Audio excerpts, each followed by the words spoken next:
Assalamualaikum warahmatullahi wabarakatuh. Selamat pagi Ayah dan Bunda, juga Ananda kelas 2. Apa kabar hari ini? Kita akan belajar kembali dalam jaringan. Semoga selalu sehat dan masih tetap semangat.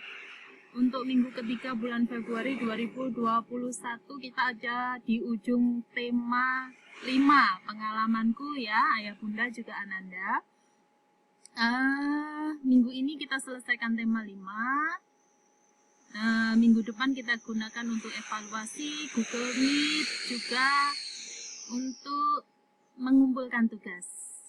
Bulan Maret kita masuk ke tema 6 ya Ayah dan Bunda.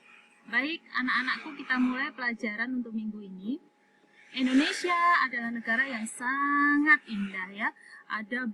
Ada banyak sekali tempat yang indah tersebar di seluruh wilayah negara Republik Indonesia. Dari ujung timur, kalau di buku paket anak-anak disebutkan ada Raja Ampat, itu ada di Papua. Lalu geser sedikit ke barat di Nusa Tenggara, itu ada Pulau Komodo. Nih, tempat hidupnya komodo, binatang kadal terbesar ya, kadal terbesar yang ada di dunia.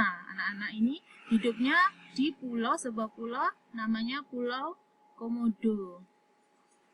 Nah ini ya anak-anak ya penampilannya Pulau Komodo. Ini adalah taman nasional. Kalau di sana adalah tempat wisata, nih orang-orang bisa melihat-lihat. Nah ini dia komodo sedang berburu mangsa. Ini adalah binatang yang punya banyak bakteri di lidahnya. Dia hidup dengan memakan, ini karnivora ya anak ya, memakan daging. Ini komodo. Nah ya, yang ada lagi, kalau di buku paketmu ada Tugu Katulistiwa. Kenapa Indonesia punya Tugu Katulistiwa? Karena Indonesia adalah salah satu negara yang berada tepat di tengah bumi. Jadi dia dilewati garis Katulistiwa. Garis Katulistiwa itu adalah garis yang membagi bumi sama besar. Jadi bumi itu kan bulat, ya, dibagi tuh di tengahnya seret berputar, itu namanya garis Katulistiwa, atau ada yang menyebutkan ekuator. Kota di Indonesia salah satunya yang dilewati oleh garis Katulistiwa yang terkenal adalah Banjarmasin. Di sana ada ekuator monumen atau Tugu Katulistiwa. Beni dan keluarganya pergi ke Banjarmasin untuk mengunjungi pamannya. Paman Beni lalu mengajak Beni dan keluarganya untuk tamasya ke Tugu Katulistiwa. Di tugu itu Beni melihat ada orang memungut sampah. Ada orang memotong rumput. Beni bertugas mencabut rumput. Juga teman-temannya ya, dia membantu. Jadi Beni ini gambarnya, Beni sedang bergotong royong membersihkan lingkungan di sekitar Tugu Katulistiwa. Di kota mana tadi? Banjarmasin ya. Nah, ini gambarnya Beni sedang membantu. Bakti sosial merupakan sikap yang baik. Sikap yang sesuai sila kelima Pancasila. Pancasila nanti diucapkan ya anak-anak ya, di hari Sabtu Bu Intan akan minta videomu untuk mengucapkan Pancasila. Pancasila, 1. Ketuhanan yang Maha Esa. 2. Kemanusiaan yang adil dan beradab. 3. Persatuan Indonesia. 4. Kerakyatan yang dipimpin oleh hikmat kebijaksanaan dalam permusyawaratan perwakilan. 5. Keadilan sosial bagi seluruh rakyat Indonesia. Keadilan sosial yang dimaksud ya tercermin di dalam gambar ini ketika Beni, ibunya, pamannya melakukan aktivitas sosial untuk membersihkan wilayah di sekitar Tugu Katulistiwa. Ya anaknya ya. Ya. Di dalam ketika melakukan kegiatan sosial tadi, Beni membuat teks pertanyaan. Ya. Kegiatan bakti sosial contoh ya yang baik karena sesuai dengan sila kelima Pancasila. Nih. Ini anak-anak ada gambar di buku paketmu halaman 209. Nih, gambar 1, gambar 2, gambar 3, gambar 4, gambar 5, gambar 6, gambar 6, 1 sampai 6. Anak-anak cari ya, di centang manakah yang mencerminkan Pancasila sila kelima. Keadilan sosial bagi seluruh rakyat Indonesia. Yang mana? Ya. Nih, contoh 6. Ini adalah gambar Lani sedang menari. Apakah itu sesuai dengan sila Pancasila kelima? Tidak. Menari tari daerah lain adalah sesuai dengan Pancasila sila ketiga, yaitu Persatuan Indonesia, karena dia kan orang Tionghoa, tapi mempelajari tarian dari daerah lain sehingga mempererat persatuan. Apakah Lani menari adalah kegiatan pengamalan Pancasila sila kelima? Tidak. Jadi yang manakah yang merupakan pengamalan sila kelima? Ya, nanti ditulis ya. Yang mana ini gambar keberapa? Mengapa itu merupakan pengamalan Pancasila? Oke? Ya, tetap semangat. Coba ingat kembali pengalamanmu kegiatan sesuai sila kelima. Nah, ini Siti menjawab, sudah ingat. Coba ceritakan di depan kelas agar kamu dapat berbagi pengalaman sesuai sila kelima Pancasila. Ceritakan di depan orang tuamu ya, karena kita sedang daring. Nanti orang tuamu merekam. Anak-anak menceritakan, saya pernah mengamalkan Pancasila sila kelima.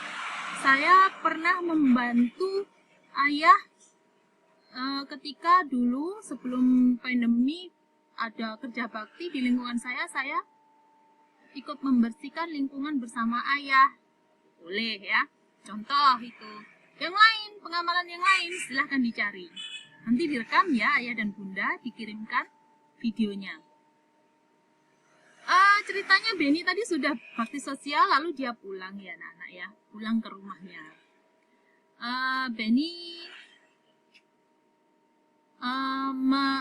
dia itu akan pulang, dia berpisah tapi dengan pamannya. Beni meminta tolong ke panitia yang ada di situ untuk mengumumkan. Ya, mengumumkan. Beni menunggu di gerbang Tugu Katulistiwa sehingga pamannya datang. Kalimat apa yang harus diucapkan Beni? Pak, saya minta tolong diumumkan bahwa saya menunggu paman saya di gerbang Tugu Katulistiwa. Pak, saya minta tolong. Permintaan tolong ya adalah permohonan, pertolongan. Nah, anak-anak tugasnya adalah membuat kalimat dengan kata tolong. Seperti yang Bu Intan contohkan tadi ya. Baik, anak-anak, setelah bertemu dengan pamannya, Beni menghitung langkah dari rumah ke Tugu Katulistiwa, rumah pamannya ya. Jarak rumah paman ke Tugu Katulistiwa adalah 240 meter. Dekat berarti ya. Jarak Tugu Katulistiwa menuju tenda yang Beni ke panitia tadi itu ada 3000 cm. Berapa meterkah jarak yang ditempuh Beni? Dari rumah paman ke tenda panitia. Nah, untuk soal seperti ini, anak-anak harus menjawab sistematis. Ditulis dulu, diketahui. Jarak 1, rumah ke Tugu, 240. Jarak 2, Tugu ke tenda, 3000 cm. Nih, ada satuan yang tidak sama ini loh. Ada meter, ada sentimeter, disamakan dulu. Ya, yang ditanya apa sih? Ditulis juga. Ditanya jarak yang ditempuh Beni dalam meter. Oh, berarti yang sentimeter harus saya jadikan meter ini ya. Gitu ya. Jadi satuannya yang di belakang ini disamakan dulu. Jarak 2 itu 3000 cm itu sama dengan 30 meter. Mengapa? Karena dibagi 100. Kalau gampangnya hilang nolnya 2.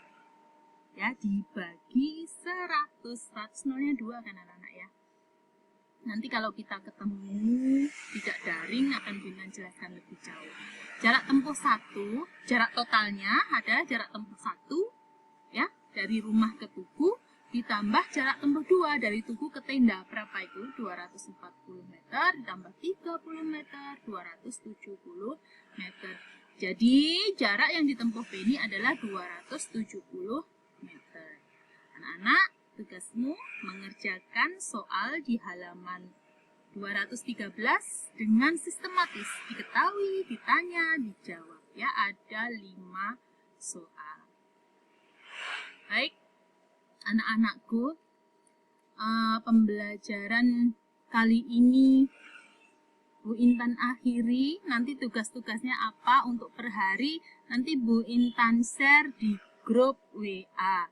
Nah, untuk lagu Desaku yang belum kita nyanyikan, akan kita nyanyikan minggu depan bersama kakak-kakak dari ibu guru dari UNP. Demikian saya akhiri pembelajaran kali ini. Semoga selalu sehat untuk kita semua. Wassalamualaikum warahmatullahi wabarakatuh.